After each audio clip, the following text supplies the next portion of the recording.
Today we're talking about 7.3 angular and linear translations. We will learn how to calculate angular stuff, which we talked about angular kinematics yesterday. We'll translate those into linear stuff today using a couple of different equations. These equations are really easy. So mostly we're just kind of practicing these rotational kinematics. So these are the linear ones. You've got the change in velocity over time equals acceleration, which is a little bit different here, but that's what it means. We have the long equation, 1/2 at squared plus bit is equal to the change in distance, displacement. And then we have the bf squared equation, where bf squared equals bi squared plus 2a delta x.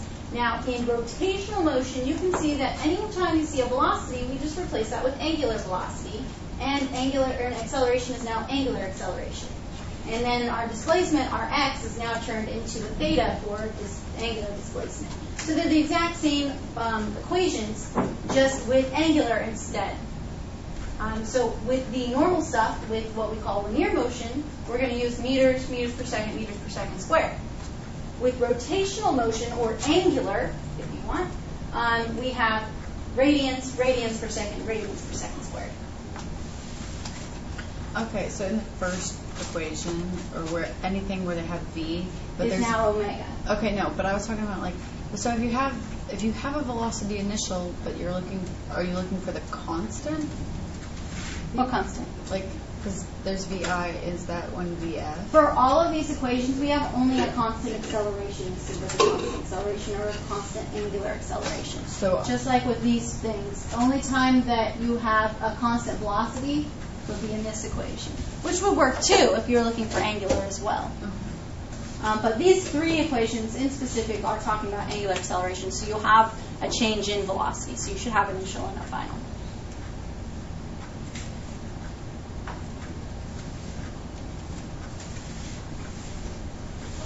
So sometimes we'll just be given like A, T, and W initial, and we'll have to find out W squared. Not omega squared, no, just omega final. Oh. So you have to solve for omega final. Okay, wait. You will not ever really be asked for omega squared by itself. So W to the second then? It's squared. It's just that's not going to be your answer. You're going to have to solve for omega. Oh, so it's just like if you had 3 plus x squared equals 4, you have to solve for x, not x squared. You're going to get the x by itself. Oh, so you have to square your final thing. Yes. Okay. But then it gives it up. So why do we figure out W squared then? Like what equation? It's part of the equation. What It equation? just is. Okay. All right. Displacement. When we want to convert from angular, or from linear to angular, angular to linear, this is actually, you can imagine this s instead of an x. So don't worry about the fact that it says s. It should be an x. X equals theta times radius. Your velocity is going to be angular velocity times radius, or omega times r, and acceleration. And these t's are talking about translation or linear, either way, same translation versus linear. They're talking about those straight line ones. And this is acceleration. Linear acceleration is equal to angular acceleration, or alpha, times radius. For angular, every point on the rotating object has the same angular motion. So if we're talking about like a CD, which I don't know if you guys know what CDs are, but there are these disc things that a laser reads the little bumpy things on it and plays music. What's music? All right, so we would say our reference line here, this is where it starts. If it turns through some angle or some sort of theta, angular displacement, it's going to change through that angle whether it's here, here, or here. So all those angles are the same. All those angular displacements are the same for each one. So we'll call this A, B, and C. So this is all equal. Am I hearing bells? Yes. Okay. I just want to make sure I didn't go crazy for a second. All right. Now the problem is because this radius is shorter, this radius A is shorter. If we translate that into linear, the XA, for instance, the distance that it actually goes, which is why it's S there, because they're talking about arc length, you're going to see that it's shorter than the path for xb because it's on the outside turn lane. So this xb is longer than xa because it's further away. It has a larger radius, rv. And that is going to be longer than c, which has an even larger radius. So this xc is even longer. So even though it turns to the same angle, they move less distance. This is why when you're running around the track, they start the people at different they stagger the starting points. Right, because of the radius. So these people on the outside have to run more in order to keep up with these people that, they don't have to run quite as much, even though they're making the same angle, same turn. So you always want to run towards the inside of the track because you travel less distance. It's like a fight. It's really bad in horse racing.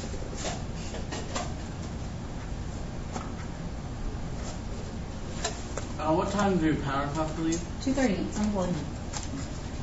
All right, so that's pretty much all there is to this section.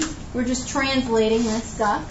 So we're going to do some practices. This is question 1 here. Calculate the linear speed due to the Earth's rotation for a person at the equator of the Earth. The radius of the Earth is 6.4 times 10 to the 6. Whoa. And you know the time of Earth's rotation in 1 day. So you should be able to figure that out. I'm confused on what equation. Look at your variables. What are you looking for? The linear speed, right? Yes. The velocity. So you're looking for this. You're given r for the Earth, which looks like that. You have this. And we know that it takes Earth in 1 revolution. How long does it take for Earth to do one revolution? 24 hours? 24 hours. Actually, it depends on where you live. I thought that. It says at the equator. Okay, well, it's the equator. 86,400. Oh, we actually have a question. Yes. All right, so you're given a radius and you're given a time. Let's look at all the possible equations we could have that has velocity in it. Is this a constant velocity? No. Yes. Yes, it's a Well, I mean, it constant doesn't say velocity. it's constant. It's a constant velocity. The Okay, Earth so you have rotating, to line on constant it? velocity. So velocity is constant, so you can use something like this, delta x over t, but we don't know what the x is, although we might be able to figure it out. We also just learned this equation, angular velocity, right? Which one, actually, that one will help us a lot. So we can do it this way, right? Because we know that the Earth is a sphere, so to go all the way around, once around the equator, it would be 2 pi r, which we have r, 2 pi, and then we have over time, so it would be 2 pi r over t. That will give us velocity. That's one way to do it. The other one is the angular velocity. Do you remember how we found displacement yesterday? Angular displacement? The final No, that was angular velocity. It was the distance you go over 1 revolution times 2 pi. Yes. Oh, yeah. So in 1 day, what's the distance that you go in revolutions? 1 revolution. 1 revolution, right? So you go 1 revolution in 24 hours. How many revolutions are in 1 revolution? 1 revolution. 1. And then we multiply that by 2 pi. So you're going 2 pi radians. Sorry, this is a multiplying. So you end up going 2 pi radians. So if you plug that into here, well, wait, that's angular displacement. Yeah. So if you want to find this, it's just going to be theta over time, which is going to be 2 pi over this 86400. And that'll give you velocity.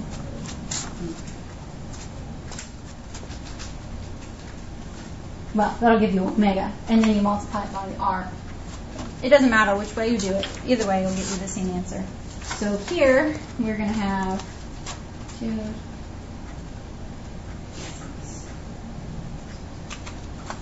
This will be 7.27 times 10 to the negative 5 radians a second. We want velocity, which is going to be this angular times r, which will be 7.27 times 10 to the negative 5 times r, 6.4 times 10 to the 6. Should be able to figure that out. I have a question. Did you convert this hour to seconds? I did, right here. Oh, there it is. Your answer's not there. Well, let me try and see if I get it. I got it. Let me see what you typed in your calculator, because it might be just like a parentheses thing.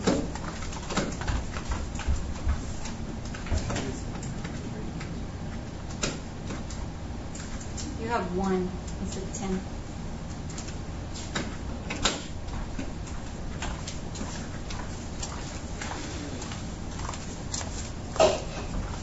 Anybody else?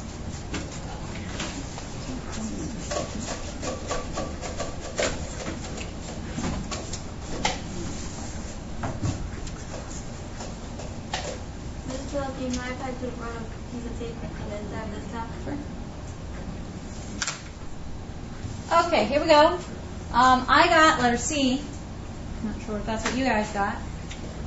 Yep, good job. Okay, question 2. Calculate the linear speed due to the Earth's rotation for a person at a point on its surface located at 40 degrees north latitude. The radius of the Earth is 6.4 times 10 to the 6. Is one of the options crime?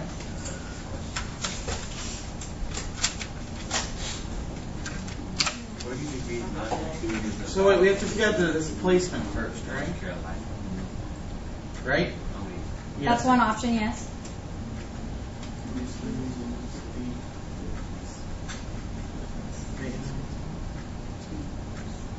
Wait, so when it says theta r, does that mean in like radians? Yes, theta's in radians, r is in meters. R is the radius. I know this. No, we don't.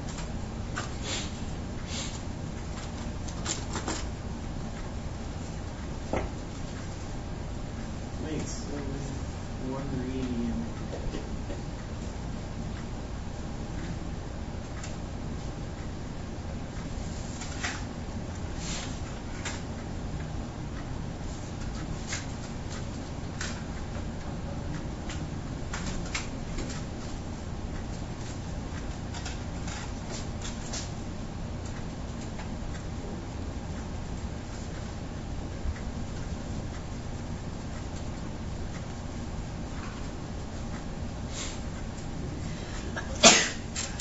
Thank you. Ow.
Okay, wait. None of the equations use displacement though, right?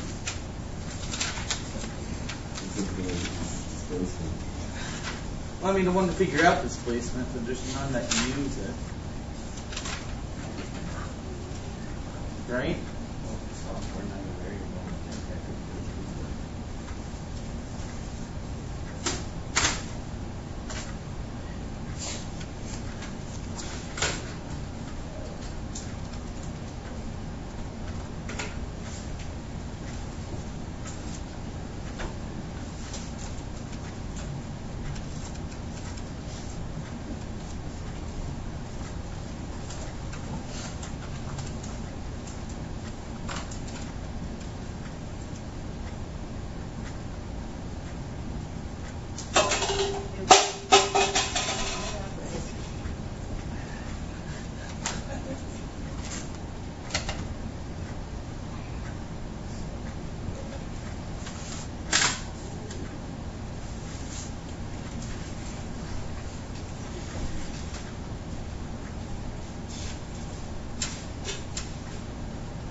wait, okay, this helps. Yeah. So if you figure out displacement, which is 0.2222 repeating pi, then you add that to the equation that equals W, which gives you WBR, which is the answer, right? I don't know where you're getting those numbers, but the equation sounds right. Plates. All right, here we go. It's a little tricky question. The correct answer should be B. Anybody want to explain how they got that answer? You can write on the board. I guess. Thank you. Thanks, Nick. Thank you, basis Nick, our Savior, our Lord. You can use these fancy pens here to write on the board, and we'll record what you write. Wait, we're still recording? Yes. Oh, God. You just have to write on this side of the board. Oh. You can Now we have erase to my erase some stuff. stuff. Just the red side.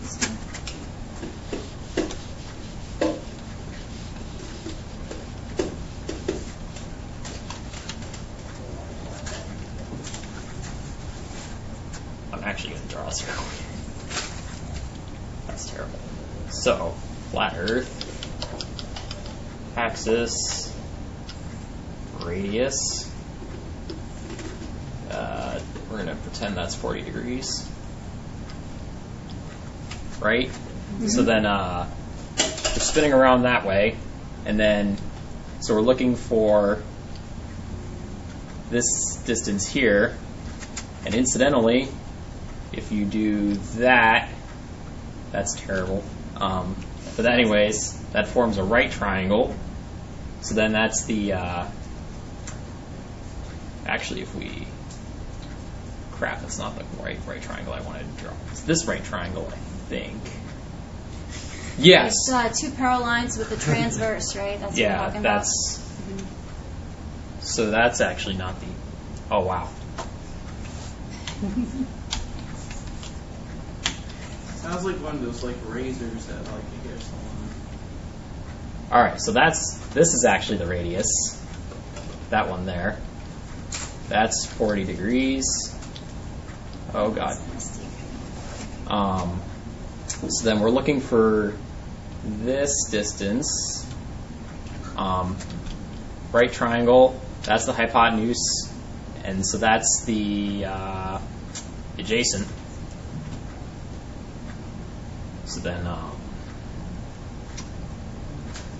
So then if we have the radius of the Earth, which is 6.4 times 10 to the 6 meters, and then so that's the hypotenuse. So then cosine is adjacent over hypotenuse. So this is the just r elevated or something.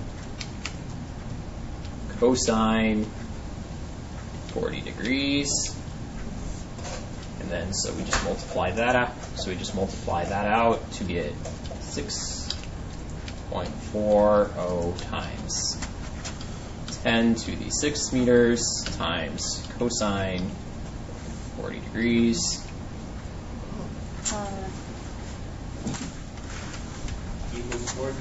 Actually, I have it here. Hold on. 4.9 to the 6. Yeah, which works out to 4.9 to the 6th is equal to our radius elevated because our elevation angle and stuff. So it goes 4.9 to 6. Oh wait, I'm gonna just a quick question. So if we're using cosine, that means that whenever we're doing a rotational problem, we're working with x, right?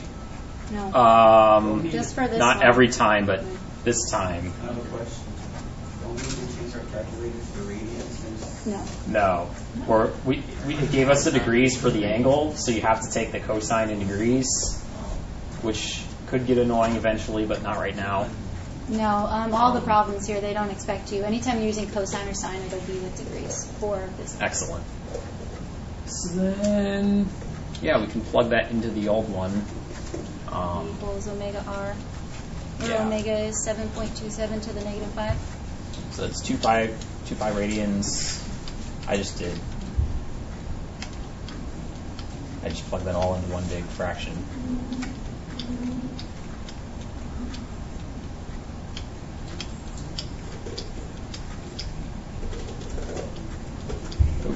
Which works out to 356.4 meters per second. Any questions for Nick? Yes, make it move. Yeah, I'm standing in front of it the whole time. And it's really Hard to small, train and it's really sloppy. That's I okay. can read it. It's 2 pi times 4.9 times 10 to the 6 over 86400. That makes more sense. Okay. All right. Next question. A fan blade initially at rest rotates with a constant acceleration of 0.025 radians per second squared. What is its angular speed at the instant it goes through an angular displacement of 4.2 radians?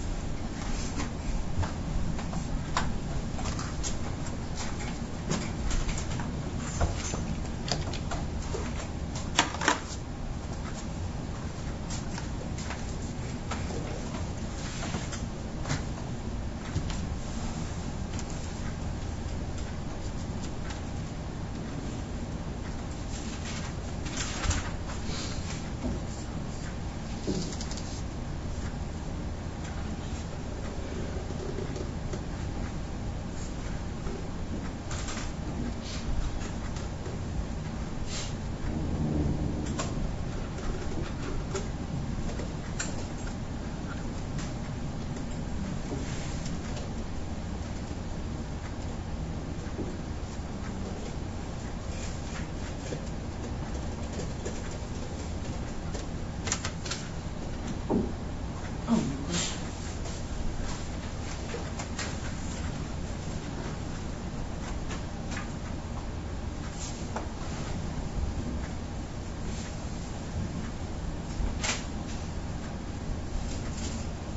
Okay, wait. So it has an acceleration and it has an angular displacement, but we don't have the time, nor do we have the velocity, initial velocity or a final velocity. You have the initial You do velocity. have this Zero. Zero. Oh, Angular And we don't need the time. Yeah, we don't need the Angular time. velocity. Well, we either needed the velocity or time, one or the other. So Angular speed is velocity. yeah, that's.